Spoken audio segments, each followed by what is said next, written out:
அன்பு நண்பர்களே, அனைவருக்கும் அன்னை சமையல் உமாவின் அன்பான வணக்கங்கள். இன்றைக்கி அன்னை சமையலில் பார்க்க போகிறது மஷ்ரூம் 65. சாப்பிட்றதுக்கு பார்த்திங்கன்னா நல்லா நான்வெஜ் டேஸ்ட்டில் இருக்குங்க. வாங்க மஷ்ரூம் 65 எப்படி செய்கிறதுன்னு பார்க்கலாம். மஷ்ரூம் 65 பண்ணுறதுக்கு தேவையான பொருள் என்னென்னு பார்த்துக்கலாம். 3 டேபிள் ஸ்பூன் கடலை மாவு,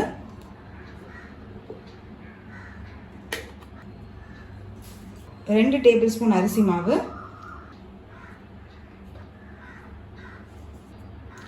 1 டேபிள் ஸ்பூன் கார்ன்ஃப்ளவர்,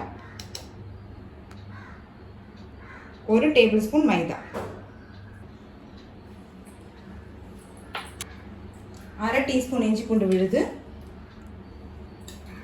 2 டீஸ்பூன் மிளகாய்த்தூள்,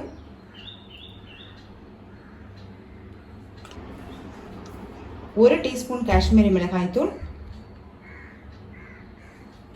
1/2 டீஸ்பூன் கரம் மசாலா, 1/2 டீஸ்பூன் மிளகுத்தூள், தேவையான அளவு உப்பு, கொஞ்சம் எலுமிச்சை சாறு, எல்லாத்தையும் நல்லா மிக்ஸ் பண்ணிக்கலாங்க.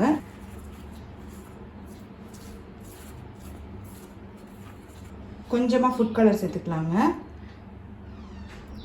நீங்கள் விருப்பப்பட்டீங்கன்னா சேர்த்துக்கலாம். நல்லா மிக்ஸ் பண்ணிக்கலாம்.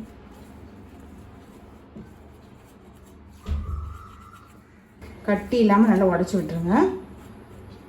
அடுத்தது 2 பேக்கெட் மஷ்ரூம் இதில் சேர்த்துக்கலாம். பெருசாக இருந்ததுன்னா 4 போட்டுக்கோங்க, சின்னதாக இருந்தால் 2 போட்டுக்கோங்க.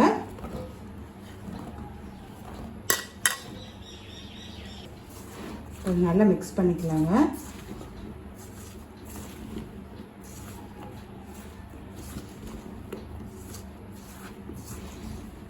இப்போ இதில் லேசாக தண்ணி தெளிச்சுக்கலாம்.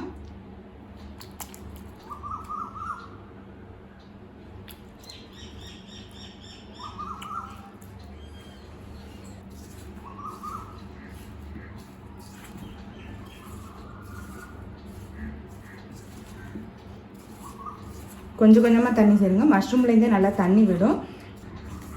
ரொம்ப தண்ணியாக கரைச்சி போட்டிங்கனாலும் பஜ்ஜி மாவு மாதிரி ஆகிடும். இன்னும் கொஞ்சம் தண்ணி சேர்த்துக்கலாம்.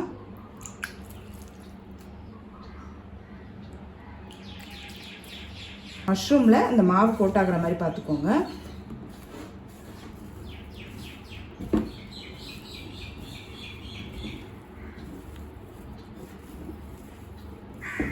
மஷ்ரூமை மெதுவாக இது பண்ணுங்கள், நான் உடஞ்சி போயிடும். இப்போ பாருங்கள், மஷ்ரூம் நல்லா கோட் ஆகிடுச்சு. அந்த மசாலாவில் தண்ணி தெளித்து எவ்வளோ தேவையோ. கன்சிஸ்டன்சி பார்த்திங்கன்னா இது மாதிரி இருக்கணும். நல்லா கோட் ஆகிருக்கு. இப்போ இதை எண்ணெயில் போட்டு பொரிக்க ஆரம்பிக்கலாம். இப்போ எண்ணெய் சூடாகிடுச்சுங்க. நம்ம மஷ்ரூம் போட்டு பொரிக்க ஆரம்பிச்சிடலாம். ஸ்டவ்வை மீடியம் ஃப்ளேம்லேயே வச்சுக்கோங்க.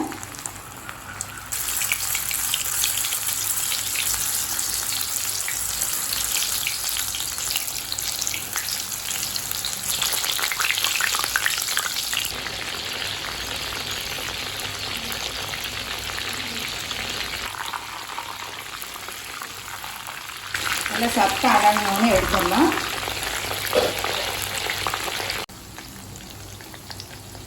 இது கூடவே கொஞ்சமாக கருவேப்பிலை சேர்த்துக்கலாம்.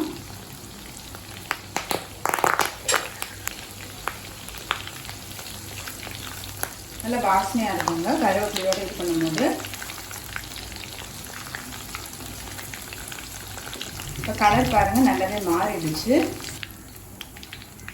இப்போ மஷ்ரூம் 65 ரெடி ஆகிடுச்சு. நம்ம சர்வ் பண்ணிடலாம். இப்போ சுவையான காளான் 65 ரெடி ஆகிடுச்சுங்க. ரெசிபியை ட்ரை பண்ணி பாருங்கள், கண்டிப்பாக உங்களுக்கே பிடிக்கும். ரெசிபி பிடிச்சிருந்ததுன்னா வீடியோவை லைக் பண்ணுங்கள், கமெண்ட் பண்ணுங்கள், ஷேர் பண்ணுங்கள். இது வரைக்கும் அன்னை சமையல் சேனலை சப்ஸ்கிரைப் பண்ணாதவங்க சப்ஸ்கிரைப் பண்ணுங்கள். தேங்க்யூ.